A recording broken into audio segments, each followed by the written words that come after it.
우리 신앙의 핵심적인 부분들을 살펴봄에 있어서 출발점은 신앙의 본질과 의식의 관계를 살펴보는 게 아주 중요합니다. 그것을 올바로 이해해야 우리는 우리의 신앙을 올바로 이해할 수 있고요, 우리의 예배를 올바로 이해할 수 있고요, 우리의 기도를 올바로 이해할 수 있고요, 하나님과 동행하는 삶에서도 필수적이고요. 그래서 사실 신앙의 본질과 의식의 관계를 이해하는 것은 우리 신앙생활의 모든 면에서 어떻게 보면 가장 중요한 한 가지 부분이라고 저는 확신합니다. 첫째, 우리 신앙의 본질. 코로나로 인해서 한국교회가 심하게 침체되었습니다. 사실 그 이전부터 침체되었는데 침체된 민낯이 그대로 드러났습니다. 그러면서 사실 수년 전부터 이구동성으로 본질로 돌아가야 산다라고 다 말합니다. 목회자 중에 그렇게 말하지 않는 목회자 거의 없고요, 중직자들 중에서도 그렇게 말하지 않는 중직자 거의 없을 정도입니다. 문제는 본질이 뭐냐? 라고 물으면 답이 명확하지 않은 경우가 많습니다. 물론 사람마다 이해하는 신앙의 이해는 다를 수 있습니다. 그런데 저는 우리 신앙의 본질을 다음과 같이 요약할 수 있다고 확신합니다. 우리 신앙의 본질이란 말은 신앙의 핵심, 가장 중요한 요소, 이런 뜻입니다.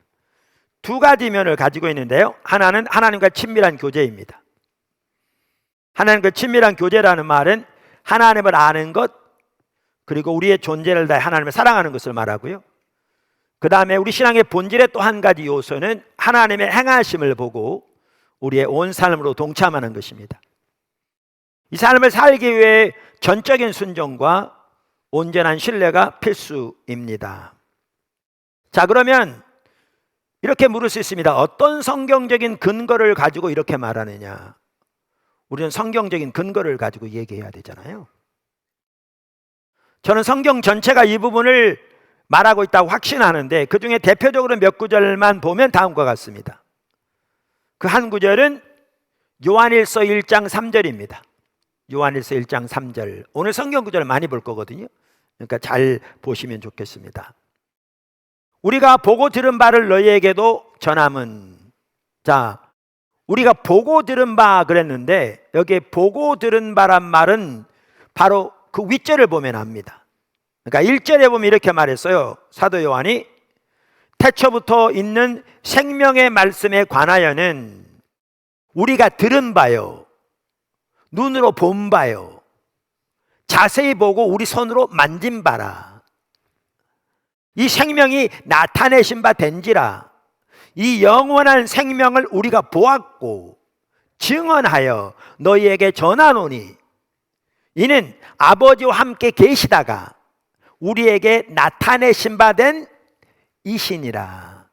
그러니까 그러면 여기에 이 구절을 보면 우리가 보고 들은 바를 너희에게 전함은, 근데 이 말은 바로 1절과 2절에 나오는 사도 요한이 초대교회가 전한 우리의 복음, 예수 그리스도를 의미하는 것을 명확하게 볼 수 있습니다. 자, 그러면 우리가 복음을 전할 때, 예수 그리스도를 전할 때 왜 뭐하러 전합니까? 듣고 구원받도록, 듣고 하나님과 동행하는 삶을 살도록. 그렇잖아요. 그리고 하나님께서 예비하신 그 놀라운 은혜와 생명이 넘치는 복된 삶을 살고 또 주의 나라와 영광을 위해 하나님과 동행하며 귀하게 쓰임받는 삶을 살도록 복음을 전하는 거잖아요. 자, 그러니까 여기에 보면 우리가 보고 들은 바를 너희에게도 전함은, 예수 그리스도를 너희에게 전함은, 이렇게 말함으로써 말하는데 복음을 전하는 그 구원, 우리의 신앙의 핵심을 한마디로 이렇게 표현합니다. 이 구절은 전함은 우리와 사귐 있게 하려 함이니 우리의 사귐은 아버지와 그의 아들 예수 그리스도와 더불어 누림이라. 더불어 사귐이라 이렇게 표현하는 것이 옳습니다. 영어 성경 그렇게 번역되어 있고요. 자, 그러니까 이 말은 우리의 구원을, 우리의 신앙을 한마디로 뭐라고 표현하고 있는가 하면 하나님과의 사귐이라 이렇게 표현하고 있습니다. 하나님과의 친밀한 교제라 이렇게 표현하고 있습니다. 오늘 읽은 본문 말씀만 하더라도 이거 똑같은 예수님이 하신 말씀인데, 이 구절 또 요한복음과 요한일서는 동일한 사도 요한에 의해서 성령의 감동으로 쓰여진 성경인데, 이렇게 말합니다. 예수님께서 영생은 곧 유일하신 참 하나님과 그가 보내신 자 예수 그리스도를 아는 것이니이다. 그러니까 여기에 보면 영생을 한마디로 뭐라고 요약하고 있습니까? 하나님과 예수님을 아는 것이다, 이렇게 표현합니다. 이 여기서 말하는 아는 것이란 말은 앞으로도 살펴보겠지만 하나님에 관해서 혹은 예수님에 관해서 단순히 교리적으로 아는 것을 말하는 게 아니고요, 그걸 포함하지만 하나님을 아는 것은 하나님과의 인격적인 관계를 통해 그분의 성품과 의도를 친밀하게 아는 것을 말합니다. 그러니까 이러한 구절들을 보면 하나님을 아는 것, 그리고 우리의 존재를 다해 하나님을 사랑하는 하나님과의 친밀한 교제가 우리 신앙의 가장 핵심이요, 우리 구원의 가장 핵심인 것을 볼 수 있습니다. 할렐루야. 뿐만 아니라 우리 신앙의 본질의 이 두 가지 요소를 가장 잘 보여주는 구절 중에 하나가 요한복음 15장 4절과 5절입니다. 우리가 잘 아는 구절입니다. 요한복음 15장 4절 5절. 내 안에 거하라, 나도 너희 안에 거하리라. 가지가 포도나무에 붙어 있지 아니하면 스스로 열매를 맺을 수 없음 같이 너희도 내 안에 있지 아니하면 그러하리라. 나는 포도나무요, 너희는 가지라. 그가 내 안에, 내가 그 안에 거하면 사람이 열매를 많이 맺나니 나를 떠나서는 너희가 아무것도 할 수 없음이라. 이게 포도나무 교회 연구표입니다. 이 삶을 일반적으로 사람들이 열매 맺는 삶이라고 그렇게 부르기도 하거든요. 저는 이 삶을 포도나무의 삶이라고 부릅니다. 포도나무 교회가 27년 전에 개척될 때, 그 이전에 제가 첫 번째 교회를 섬기고 있었는데, 개척한 주님이 새로 교회를 다시 시작하라고 하시면서 그 당시 한참 우리의 신앙을 집중적으로 배워가게 하고 계셨는데, 이런 교회를 세우라 그러면서 이름을 포도나무 교회를 하라는 마음을 주셨습니다. 그래서 우리 포도나무 교회 이름이 포도나무 교회입니다. 이 구절에, 또 이 구절이 말하는 신앙의 토대에서 포도나무 교회입니다. 그런데 이 요한복음 15장 4절 5절만 하더라도 내용을 자세히 보시면 이게 두 가지 요소가 있는 걸 볼 수 있다고요. 두 가지 요소가. 하나가 뭐라고요? 하나님과의 친밀한 교제. 그럼 하나님과 친밀한 교제란 말은 어디에 나오느냐? 여기 요한복음 15장에 보면 우리가 예수님 안에, 예수님이 우리 안에 라는 이 표현 속에 나옵니다. 그러니까 요한복음과 요한일서, 아까 말씀드린 대로 동일한 사도 요한에 의해 쓰여졌는데, 성령의 감동으로 요한복음과 요한일서에 나오는 우리가 예수님 안에, 예수님이 우리 안에, 혹은 예수님이 하나님 안에, 하나님이 예수님 안에, 혹은 우리가 하나님 안에, 하나님이 우리 안에라는 이 표현은 하나님과의 혹은 예수님과의 친밀한 교제를 의미하는 것을 명확하게 볼 수 있어요. 학자들 다 그렇게 얘기합니다. 학자들 다. 그래서 아까 우리가 읽은 요한복음 15장에 보면 뭐라고 말씀하셨냐면 내 안에 거하라, 그리하면 나도 너희 안에 거하리라. 이러면서 친밀한 하나님과의 교제 가운데 거할 것을 우리에게 말씀하고 계시는 거죠. 우리 신앙의 핵심 중에 핵심입니다. 아까 말씀드린 대로 예수님 먼저 그 삶을 사셨는데요, 두 구절만 보아도 명확합니다. 요한복음 10장 37절 38절. 만일 내가 내 아버지의 일을 행하지 아니하거든 나를 믿지 말려니와 내가 행하거든 나를 믿지 아니할지라도 그 일은 믿으라. 그러면 너희가 아버지께서 내 안에 계시고 내가 아버지 안에 있음을 깨달아 알리라 하시니. 요한복음 14장 10절 11절. 내가 아버지 안에 거하고 아버지는 내 안에 계신 것을 네가 믿지 아니하느냐?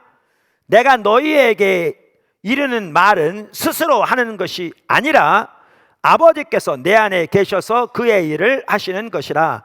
내가 아버지 안에 거하고 아버지께서 내 안에 계심을 믿으라. 그렇지 못하겠거든 행하는 그 일로 말미암아 나를 믿으라. 이 구절을 보면 반복적으로 예수님께서 말씀하시고 계신데, 예수님이 아버지 안에 계시고 아버지가 예수님 안에 계신 삶을 사셨다고 말하고 있어요, 먼저. 그리고 우리에게 정확하게 동일하게 그 삶을 살라고 말씀하세요. 그러면서 예수님이 전파하신 말씀이나 예수님이 행하신 모든 사역이 이 관계에서 나왔음을 분명하게 말씀하고 계세요. 할렐루야. 자, 또 한 가지 신앙의 본질의 요소는 하나님의 행하심을 보고 온 사람으로 동참하는 겁니다. 하나님의 행하심을 보고 온 사람으로 동참하는 겁니다. 그럼 어떤 분은 그럴 수 있어요. 요한복음 15장에 어디 그 말이 나오냐, 아무리 눈을 씻고 봐도 그 말이 안 나오는데. 근데 말씀드린 대로 성경을 읽으려면 문맥에서 이해해야 돼요. 이제 요한복음 전체를 보시면 예수님이 그 삶을 사셨던 것을 분명하게 볼 수 있고요, 그게 그 삶의 의미가 뭔가를 볼 수 있고요, 이제 그걸 보면 예수님이 요한복음 15장에서 우리에게 말씀하신 이 말이 무슨 의미인지를 볼 수 있어요. 무슨 의미인지를. 그래서 요한복음 15장 4절 5절에 하나님의 행하심을 보고 온 사람으로 동참하는 것이 어디에 나오느냐면요, 4절 5절에 다 나옵니다. 4절에 보면 스스로 열매를 맺을 수 없음 같이, 5절에 특별히 너희가 나를 떠나서는 아무것도 스스로 할 수 없다 그랬잖아요. 여기에 그게 있습니다. 자, 그럼 어떻게 이게 그걸 의미하는가? 아까도 말씀드린 대로 예수님이 사셨던 삶의 이 부분을 보면 명백하게 볼 수 있는데, 예수님이 사셨던 삶의 이 부분을 잘 볼 수 있는 구절이 어디냐면 요한복음 15장입니다. 죄송합니다. 5장입니다. 요한복음 5장 17절, 19절, 20절입니다. 그럼 예수님께서 이렇게 말씀하십니다. 예수께서 그들에게 이르시되 내 아버지께서 이제까지 일하시니 나도 일한다 하시매. 19절. 그러므로 예수께서 그들에게 이르시되 내가 진실로 진실로 너희에게 이르노니 아들이 아버지께서 하시는 일을 보지 않고는 아무것도 스스로 할 수 없나니 아버지께서 행하시는 그것을 아들도 그와 같이 행하느니라. 아버지께서 아들을 사랑하사 자기가 행하시는 것을 다 아들에게 보이시고 또 이보다 더 큰 일을 보이사 너희로 놀랍게 여기게 하시리라. 그러니까 우리말에는 어순이 이렇게 좀 뒤죽박죽하기 쉽거든요. 요약하면 이렇습니다. 17절, 19절, 20절. 아버지가 오늘까지 일하신다. 나도 일한다. 나는 스스로 아무것도 할 수 없다. 예수님이요, 지금 예수님이 하신 말씀입니다. 하나님의 아들이 나는 스스로 아무것도 할 수 없다. 이 구절만 말씀하는 게 아니고요, 요한복음 여러 번 말씀하십니다. 심지어 하지 않는다라고도 얘기하지 않으시고요, 할 수 없다라고 말씀하십니다. do not이 아니라 can not입니다. 할 수 없다. 나는 아버지가 행하시는 것을 보고 그것을 나도 행한다. 아버지가 아들을 사랑하셔서 아들에게 아버지의 행하시는 모든 것을 보이신다. 자, 그러면 요한복음 15장에 너희는 내 안에 거하라. 그러면 나도 너희 안에 거리라. 그러면서 너희가 나를 떠나서는 아무것도 스스로 할 수 없다. 그 말은 보십시오. 아까 예수님이 아버지 안에, 아버지가 예수님 안에 거하는 삶을 통해서 거기에서 말씀도, 거기에서 모든 사역이 나왔잖아요. 그러면서 요한복음 5장에 보면 예수님이 아버지가 일하시니 그러면서 자신은 스스로 아무것도 할 수 없고 아버지가 행하시는 걸 보고 뭐죠? 그 일에 온 사람을 동참한다고 그랬잖아요. 그러면서 요한복음 15장에 보면 너희가 나를 떠나서는 아무것도 스스로 할 수 없다. 내 안에 거하라. 이 말은요, 바로 정확하게 예수님이 사셨던 것처럼 하나님의 행하심을 보고 온 사람으로 동참하는 삶을 말하는 것을 명백하게 볼 수 있습니다. 이게 하나님 인간을 창조하실 때부터 의도하신 삶이고요, 성경 전체 명확합니다. 그래서 우리 신앙의 본질을 이렇게 두 가지 요소로 요약할 수 있습니다. 하나가 뭐라고요? 하나님과의 친밀한 교제. 그 말은 하나님을 알고 존재를 다해 하나님을 사랑하는 것. 두 번째는 뭐라고요? 하나님의 행하심을 보고 온 사람으로 동참하는 것. 이것을 위해 전적인 순종과 온전한 신뢰가 필수다. 자, 그런데 그 작은 첫 번째 이렇게 얘기할지 모르겠지만 여러분이 이해하기 쉽도록 좀 구분하면 이 신앙의 본질의 두 가지 측면이 동전의 양면처럼 서로 분리되지 않습니다. 신앙의 본질의 두 가지 측면이 동전의 양면처럼 서로 분리되지 않습니다. 그러니까 두 개가 있는 게 아니고요, 하나입니다. 하나의 두 가지 면을 지금 설명드린 겁니다. 그러니까 우리 신앙의 본질 핵심은 하나님과 친밀한 교제다. 전혀 틀린 말이 아닙니다. 그래서 요한일서 1장 3절은 우리가 살펴본 대로 우리의 구원을, 우리의 신앙을 한마디로 하나님과의 사귐이라고 표현하잖아요. 또 요한복음 17장은 영생을 한마디로 하나님과 예수님을 아는 거라고 표현하잖아요. 그런데 그렇게 하나님을 알면 당연히 같이 가는 게 뭐냐면 하나님의 행하심을 보고 온 사람으로 동참하는 삶을 살게 돼 있습니다. 그래서 요한복음도 이 두 가지 면을 같이 말하고 있는 거죠. 하나입니다. 동전의 양면처럼 분리되지 않습니다. 아멘. 작은 두 번째라고 할까요? 이 신앙의 본질은 하나님 중심적인 삶과 같이 갑니다. 요한복음만 하더라도 예수님이 먼저 이 포도나무의 삶, 신앙의 본질의 삶을 사셨고 참 포도나무로 제자들은 우리에게 그 삶을 살라고 강력하게 명령하십니다. 그런데 요한복음에 보면 어느 복음서보다도 예수님이 철저하게 하나님 중심적인 삶을 사셨다는 것을 반복적으로 강조하고 있습니다. 왜냐하면 이 둘은 분리되지 않습니다. 같이 갑니다. 자세한 내용은 제 책 십자가 복음에 있고요. 앞으로 또 기회 되면 일부 살펴볼지도 모르겠습니다. 그래서 하나님 중심적인 삶은 크게 세 가지 특징을 가지고 있습니다. 그걸로 이렇습니다. 우리 신앙이 하나님 중심적인 삶이다. 그걸 부인할 목회자 있습니까? 교회 중직들 당연히 하나님 중심적인 삶을 살아야죠. 말 안 할 중직자 있을까요? 그런데 하나님 중심적인 삶이 뭐죠? 라고 물으면 답변을 명확하게 못하는 경우가 적지 않습니다. 하나님 중심적인 삶은 이 세 가지 특징을 가지고 있는데요, 이 세 가지 특징이 다 이루어져야 그것이 하나님 중심적인 삶입니다. 그 세 가지 특징은 하나님의 자원으로, 하나님의 목적을 위해, 하나님의 방법으로 사는 삶입니다. 다시 말합니다. 하나님의 자원으로, 하나님의 목적을 위해, 하나님의 방법으로 사는 삶입니다. 이것이 처음 하나님께서 인간을 만드실 때부터 의도하셔서 삶이고, 이 삶을 살 때 하나님의 생명이 우리 삶 속에 넘칩니다. 그러니까 이 삶을 살아야 하나님과의 친밀한 교제가 가능하고, 이 삶을 살아야 하나님의 행하심을 보고 온 사람으로 동참하는 것이 가능합니다. 적지 않은 사람들이 하나님과 친밀한 교제는 원합니다. 주님을 더 깊이 알기를 원한다고 고백합니다. 그런데 적지 않은 사람들이 하나님의 행하심을 보고 온 사람으로 동참하고자 하는 열망은 전혀 없습니다. 모세가 그토록 갈망했던 것처럼 그런 자세는 전혀 찾아볼 수 없습니다. 또한 더 나아가 하나님 중심적인 삶에는 관심이 없습니다. 그런 사람은 아무리 하나님을 알기를 원하고 갈망한다 할지라도 하나님을 아는 것은 불가능합니다. 신앙의 본질의 삶은 하나님 중심적인 삶으로만 가능합니다. 하나님 중심적인 삶으로만 가능합니다. 큰 두 번째, 우리가 신앙의 본질 가운데 행할 때 하나님의 생명이 넘칩니다.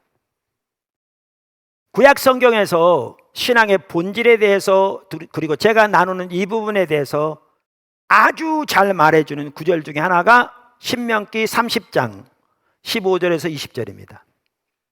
신명기 30장 15절에서 20절입니다. 제가 15절, 16절, 19절, 20절 읽겠습니다. 잘 성경을 보십시오. 왜냐하면 일단 나눌 부분들이 성경에 다 있으니까.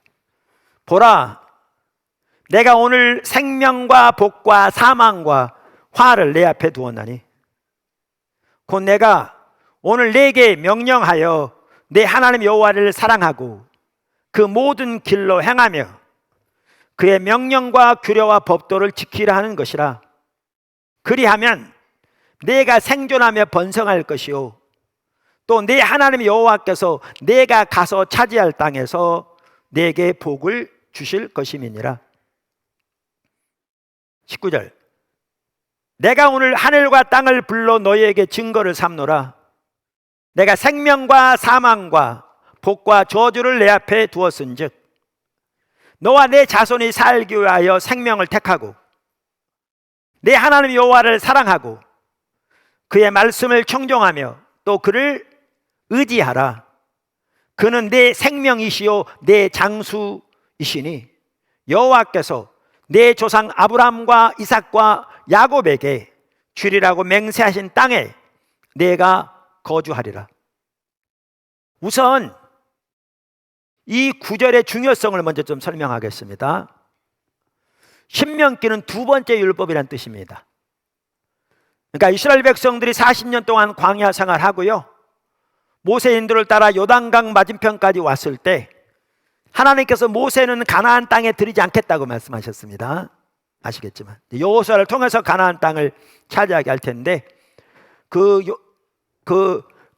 요단강 이쪽 편에서 저 가나안 땅을 이렇게 내다보면서 이스라엘 백성들에게 그동안 하나님이 하신 일과 그리고 하나님 주신 율법을 설명하면서 율법을 새롭게 설명한 내용이 신명기입니다. 그래서 두 번째 율법이라고 부르기도 하고요, 율법을 새롭게 설명한 율법이라고 그런 이해를 담고 있습니다. 중요합니다. 그 다음에 신명기 1장부터 34장까지 쭉 읽어보시면, 심지어 여호수아까지 읽어보시면 하나님이 구약만 하더라도 율법에서 말씀하신 하나님 백성들에게 요구하시는 핵심적인 사항 중 가장 잘 그것을 요약해 놓은 구절이 이 구절입니다. 이 구절입니다.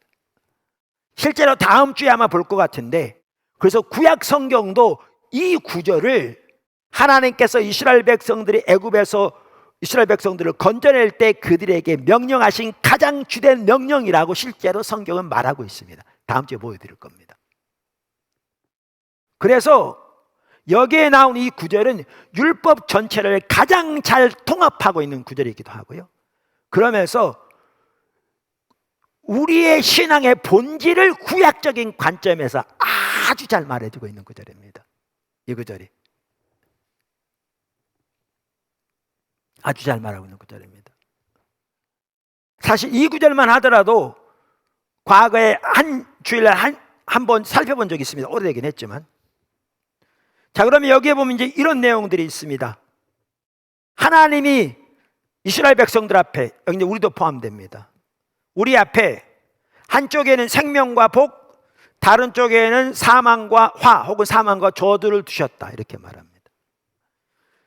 그러면서 뭐라고 말씀하시냐면 우리와 우리 자신이 살기 위하여 생명을 택하라. 그러니까 하나님은 우리가 생명을 택하기 원하십니다. 바꿔 말하면 우리를 향한 하나님의 뜻은 생명입니다. 예수님께서도 요한복음 10장 10절에서 인자가 온 것은 양으로 생명을 얻되 더 풍성히 얻게 하려 함이라 말씀하셨고, 하나님께서 인간을 창조하시고 나서 그들에게 생육하고 번성하라고 축복하셨고, 인류가 죄로 인해서 인류의 죄가 하늘에 닿아서 하나님이 물로 세상을 심판하시고 노아로부터 새롭게 인류를 시작하시면서 그에게 주신 첫 번째 축복도 생육하고 번성하라고 하셨습니다. 하나님의 뜻은 항상 생명입니다.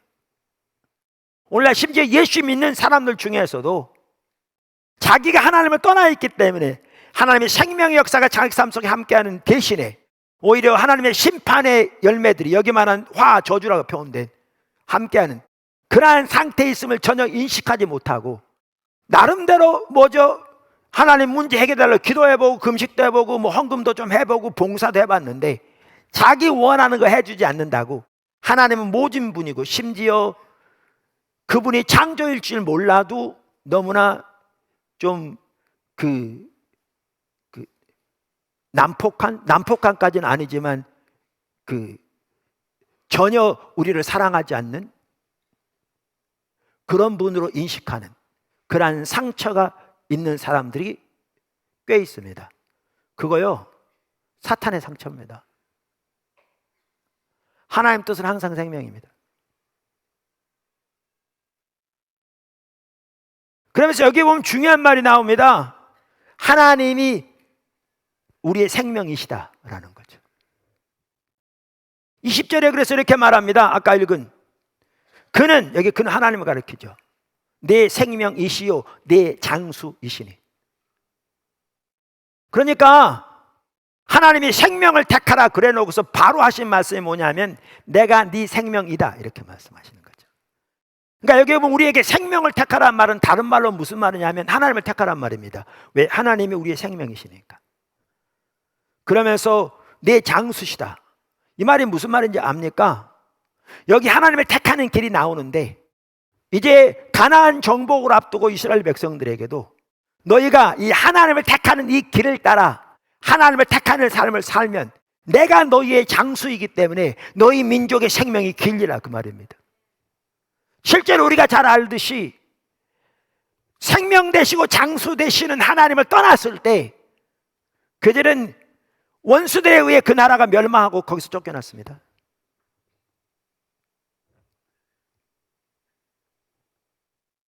그래서 여기 아주 중요한 이해가 뭐냐면 하나님이 우리의 생명이시다라는 겁니다.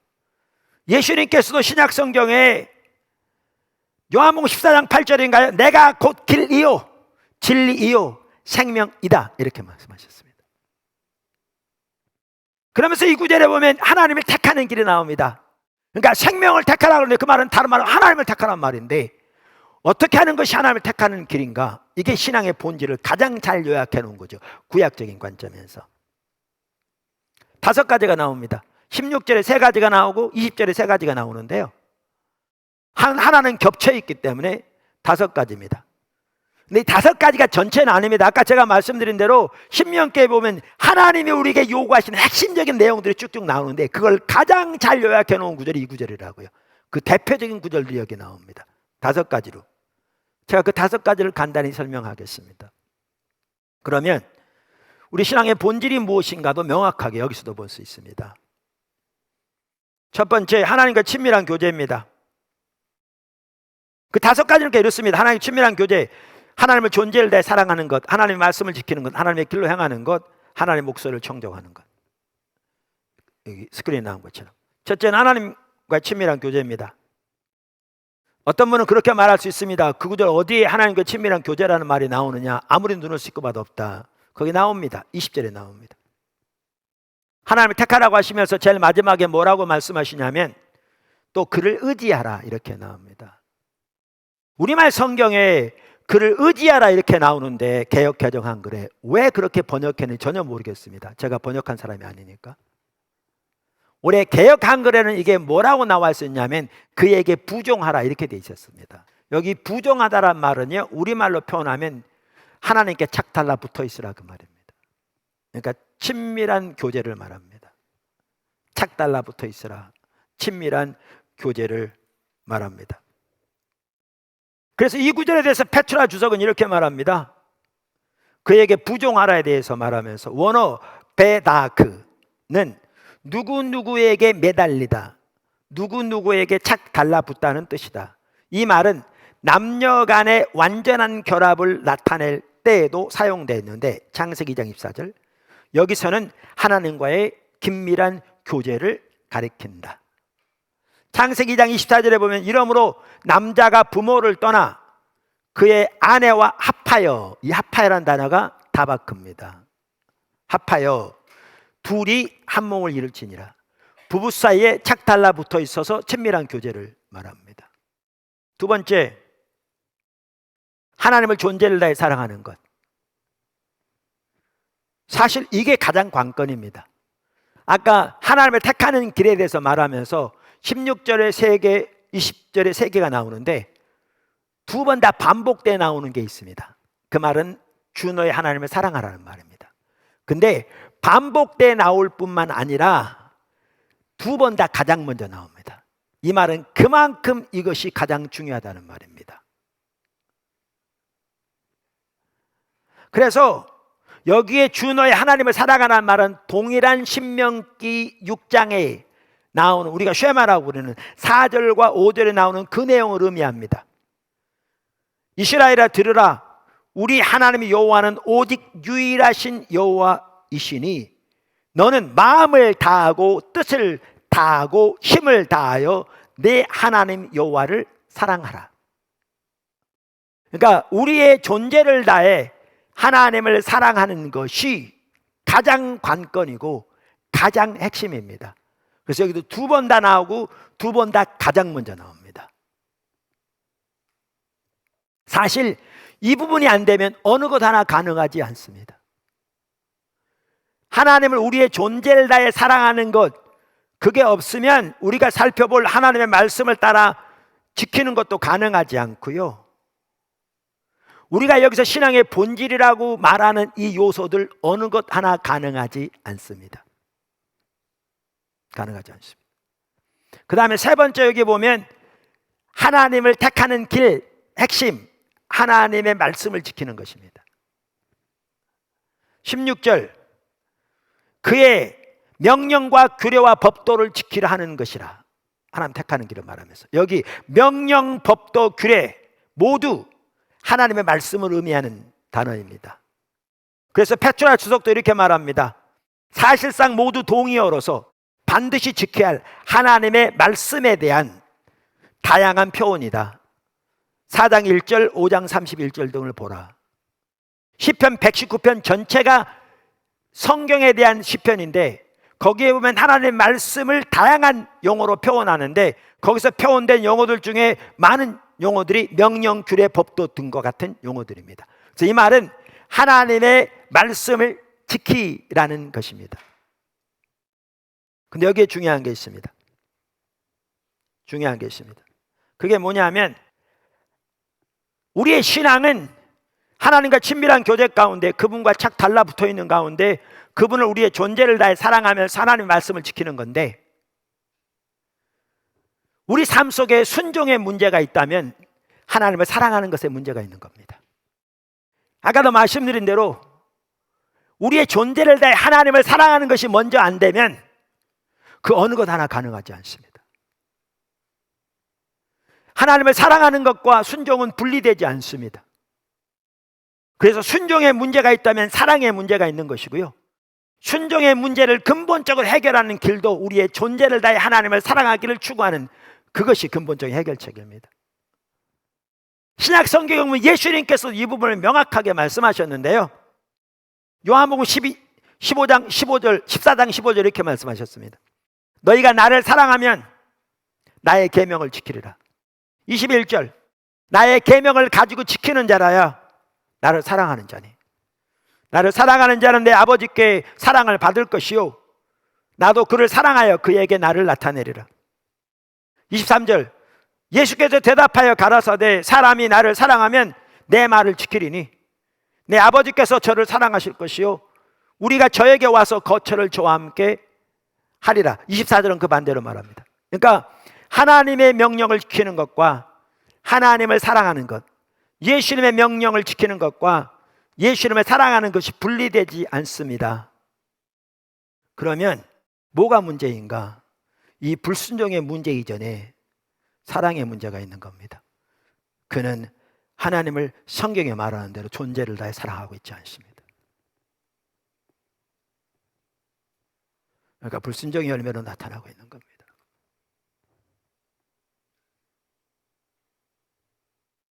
몇 가지 종교적인 의식을 할 따름입니다. 너무나 많은 경우에 그것도 자기 목적을 위해 이거라도 해야 복 줄 거라고 생각하고 그 복은 세상에 잘 되는 거라고 생각하는 완전히 우리의 신앙을 복제대로 건드는 무당처럼 만들어버린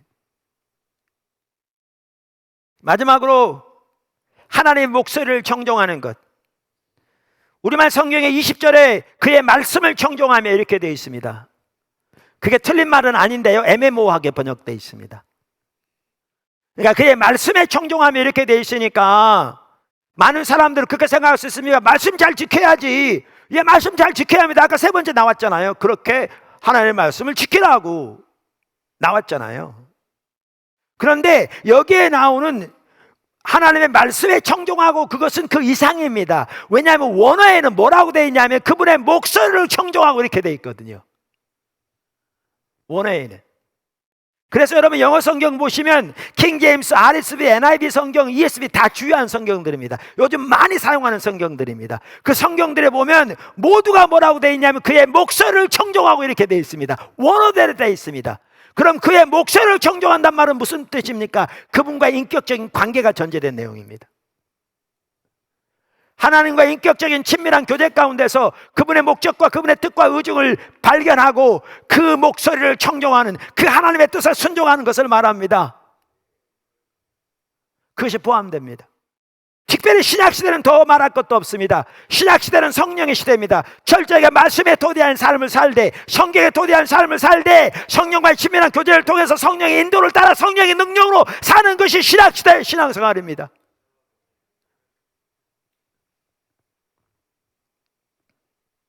자, 그러면 구약적인 관점에서 우리 신앙의 본질을 아주 잘 요약해 놓은 구절이 이 구절인데, 하나님께 친밀한 교제 가운데서 하나님을 우리의 존재를 다 사랑하고 하나님의 말씀을 지키고 하나님의 길로 행하며 하나님의 목소리를 청종하는 것. 여기 보십시오. 하나님 행하시고 청종하 다 똑같은 얘기죠. 이게 우리의 신앙의 본질입니다. 신약인 구약은 똑같습니다. 이제 작은 첫 번째라고 말하면 이 삶을 살 때 우리 가운데 하나님의 생명이 넘칩니다. 아까 뭐라고 그러셨냐면 하나님께서 한쪽에는 생명과 복을 두시고 다른 쪽에 사망과 저주 화를 두셨다고 하시면서 너희와 너희 자손이 살기 위하여 생명을 택하라. 근데 생명을 다른 말로 하나님이 생명이시면 내가 네 생명이고 네 장수다. 그러니까 이 말은 하나님을 택하라 그랬죠. 그럼 하나님 택하는 길을 살펴봤는데 우리가 이렇게 살아갈 때 이게 하나님을 택하는 길입니다. 이 말은 뭐냐면 하나님이 우리와 함께 하신다는 겁니다. 하나님이 이스라엘에게 함께 하신다는 겁니다. 우리와 함께 하시면 하나님만이 하시는, 성경에 하나님이 하나님 백성들을 위해서 하시는 일이 우리 가운데 실제적으로 일어나는 걸 말합니다. 그분이 우리의 길을 인도하시고 우리를 보호하시고 우리 하나님 뜻을 보이시고 우리의 필요를 채우시며 기도를 응답하시고 하나님 뜻을 우리 가운데 행하시며 하나님 뜻을 우리를 통해서 성취하시는, 그게 하나님의 생명입니다. 자, 여기 튼튼한 좋은 사과나무가 있습니다. 여기다가 심었습니다. 잘 가꿨습니다. 거름을 주고. 그런데 사과가 안 열렸다. 이건 영국감입니다. 사과 열린 게 정상입니다. 안 열리면 연구 대상입니다. 우리의 신앙생활 가운데 하나님의 살아있는 실제적인 역사가 나타나는 게 정상입니다. 오늘날은 그것은 성경에 나온 소수의 사람들에게 해당되고 우리는 그거에 해당되지 않는다는 인식이 너무나 팽배합니다. 그러면서 이론적인 내용들만 믿는다고 끊임없이 주장하지만 실제로 하나님의 역사는 우리 가운데 일어나지 않는 것을 당연하게 여깁니다. 그게 비정상적입니다. 그게 연구 대상입니다.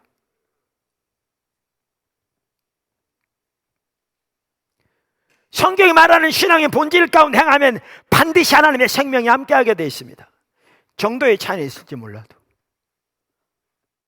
하나님의 생명 역사가 우리 가운데 함께하지 않는다면 그게 연구 대상입니다. 하나님은 떠났기 때문에 그렇습니다. 우리가 신앙의 본질 가운데 행할 때 하나님의 생명이 우리 가운데 함께한다는 말은 바꿔 말하면 뭐냐면 우리 가운데 하나님의 생명의 역사가 없다면 그것은 우리가 신앙의 본질을 떠났다는 얘기입니다. 그 삶을 살고 있지 않다는 겁니다. 오늘은 신앙의 본질에 대해 살펴봤습니다. 신앙의 본질은 하나님을 알고 존재를 다해 사랑하는 하나님과 친밀한 교제고요. 하나님의 행하신 모든 삶으로 동참하는 삶인데 이것은 철저하게 하나님 중심적인 삶과 같이 갑니다. 하나님의 자원으로, 하나님의 목적을 위해, 하나님의 방법으로.